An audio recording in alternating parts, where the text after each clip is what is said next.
کوئی پاکستانی جوکر مولوی ہے کہہ رہا تھا کہ یہ ان لوگوں کے پیچھے نماز نہیں پڑھنا جو بریلوی لوگ ہیں، یہ رسول اللہ کو مشکل کشا مانتے ہیں، لہٰذا یہ شرک کرتے ہیں، یہ شرک کرتے ہیں، اس وجہ سے ان کے پیچھے نماز نہیں۔ ایک طرف تو تم ہمیں مشرک کہتے ہو اور دوسری طرف اتحاد کا نعرہ بھی لگاتے ہو، پھر اگر ہم تمہارے پیچھے نماز نہ پڑھیں تو تمہیں درد کیوں ہوتا ہے، تکلیف کیوں ہوتی ہے؟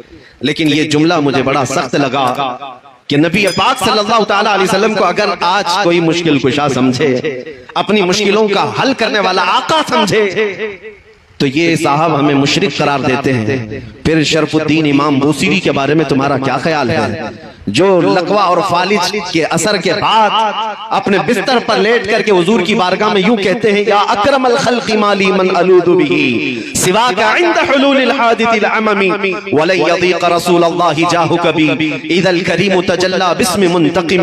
میں اسلاف کا عقیدہ بتا رہا ہوں سنیو، شرف الدین امام بوصیری مصر کے رہنے والے، اسکندریہ میں آج بھی ان کا مزار پاک ہے، آج سے تقریباً 7 صدیوں پہلے کی ایک بزرگ شخصیت کا ذکر ہے۔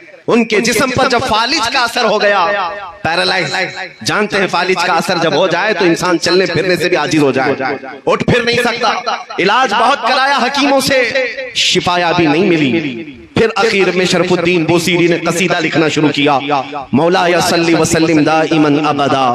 یہ قصیدہ آج پوری دنیا میں مشہور ہے، اس کے 2 شعر آج بھی حضور کی جالیوں کے دروازے پر بھی لکھے ہوئے موجود ہیں۔ هو الحبیب الذی ترجا شفاعته لكل حول من الاحوال مقتحم۔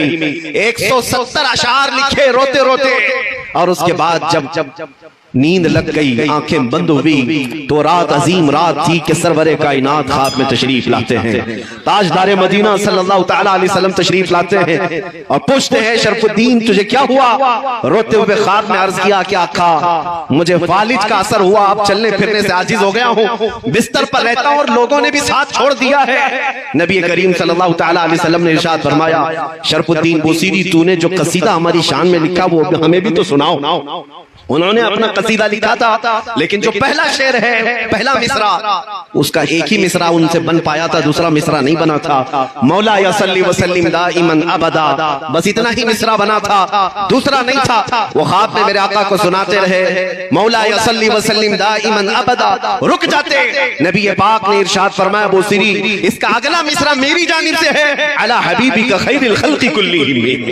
اور اس کے بعد ان کے جسم پر اپنا ہاتھ پھیرا اور رات کو اپنی ایک چادر اٹھا کر شرف الدین بوصیری کو عطا کیا۔ خواب کی بات ہے، خواب کی بات ہے، اور نبی کریم صلی اللہ تعالیٰ علیہ وسلم کی وفات کے 700 سال بعد کا واقعہ ہے، حضور کے پردہ فرمانے کے 700 سال بعد کا واقعہ ہے۔ شرف الدین بوصیری کہتے ہیں، صبح جب میری آنکھ کھلی پورے گھر میں ایک عجیب سی خوشبو مہک رہی تھی، اور جب میں اٹھنے کی کوشش کیا تو دیکھا نہ میرے ہاتھ میں فالج ہے نہ پیر میں فالج ہے، جسم صحیح سلامت ہے۔ خواب کی بات خواب ہوتی ہے، لیکن شرف الدین بوصیری کہتے ہیں میرا جسم بھی سلامت تھا، اور پھر میں غور سے دیکھتا ہوں تو میرے بستر پر رات کو عطا کی ہوئی میرے مصطفیٰ کی چادر بھی موجود تھی۔ 700 سال بعد وہ نبی مشکل کشائی کرتے ہیں۔ یہی بزرگوں کا عقیدہ لے کر کے بریلی کے امام نے ہمیں عقیدہ دیا تھا، ان کے اپنے پیٹ سے لایا ہوا عقیدہ نہیں ہے، بریلی کا عقیدہ وہی ہے جو صحابہ کا عقیدہ تھا۔ ایک صحابیہ اپنے بیٹے کو لے کر کے آئی بارگاہ مصطفیٰ میں، کہا یا رسول اللہ یہ بولتا نہیں ہے، یہ گونگا ہے، بچپن سے نہیں بولتا، اس کے لیے کچھ فرمائیں، 8 سال کا ہو گیا، بولنے کی طاقت نہیں ہے، اب دوا کیا کی جائے؟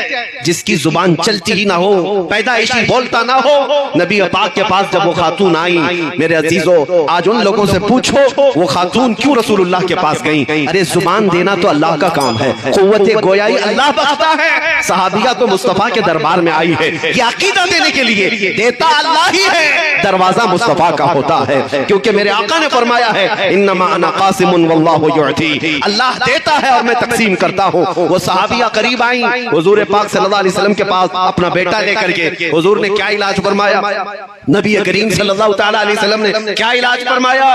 کچھ نہیں، اس چھوٹے سے ننھے سے بچے کو قریب بلایا اور پوچھا اس بچے سے کہ من انا، بیٹے اے لڑکے بتا میں کون ہوں؟ وہ جو پیدائشی گونگا تھا وہ بچہ بول پڑا اشہد انک محمد رسول اللہ، میں گواہی دیتا ہوں کہ آپ محمد صلی اللہ علیہ وسلم اللہ کے رسول ہیں۔ اسی عقیدے کو ہمارے امام نے فرمایا تھا، کون دیتا ہے دینے کو منہ چاہیے، دینے والا ہے سچا ہمارا نبی۔